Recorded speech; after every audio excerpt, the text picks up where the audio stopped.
Ayol kishi jamiyatning yarmi hisoblanib farzand tarbiyasida katta rol o'ynaydi. Kim uchundir ona, kim uchundir singil, kim uchundir rafiqa va kim uchundir farzanddir. Ayol kishilar shunday vazifalantirilgan. Ular go'zal xislatlar bilan ziynatlanmoqi lozim.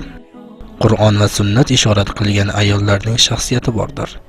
Ular Maryam onamiz, Osiyo onamiz, Hadicha onamiz, Oysha onamiz va Fatima onalarimizdir. Go'zal odob axloq borasida ular avvalo bizga o'rnak bo'ladilar. Muslima ayolda jam bo'lgan ba'zi go'zal axloqlarni keltiramiz. Farzlarni ado qilishda taqvoli bo'lmoq, kuyovini, ota-onasini, farzandlarini haqqida Allohdan qo'rqib, gunohlardan tiyilib sabr qilmoq. Ayol kishi itoatda sabrli bo'lmog'i, gunohlarga qarshi sabrli bo'lmog'i, Alloh tarafidan berilgan qadrga sabrli bo'lmog'idir. Fidokorlik kuyovi va farzandlari uchun rohatidan, shirin uyqusidan voz kechishligidir. Ayni vaqtda oilasi uchun molidan va nafaqasidan sarf qiladi. Allohning roziligi uchun qiladi. Mehnatkash bo'lmog'i. Uyning ichida ayol kishi bilan erkak kishining yumushlarini solishtirganda, ayol kishining yumushlari ko'p bo'ladi. Uyning osoyishtaligi, ozodaligi, farzandlarning tarbiyasi va taomlantirilishi ayol kishining eng asosiy vazifalaridir. Hayoli bo'lmoq ayol uchun eng munosib xislatdir. Ayol kishi Allohga itoat qilishlikda kuyov uchun eng yaxshi yordamchidir.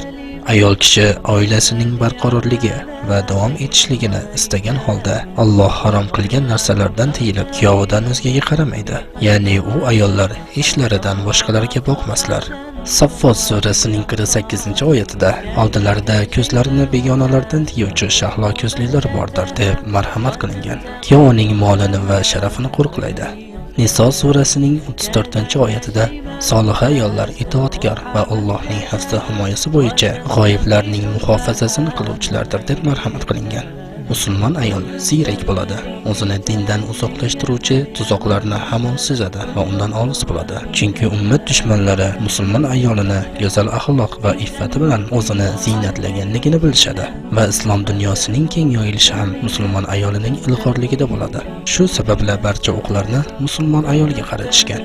Lekin musulmon ayol ularning hiylalarini bilganligidan tuzoqlarni puchga chiqarib rejalarini buzadi. Rasululloh sallallohu alayhi vasallam shunday degan: ayol kishi 5 vaqt namozini o'qisa va 1 oylik ro'zasini tutsa va nomusini qo'risa va eriga itoat qilsa, unga jannatning xohlagan eshigidan kir deyiladi.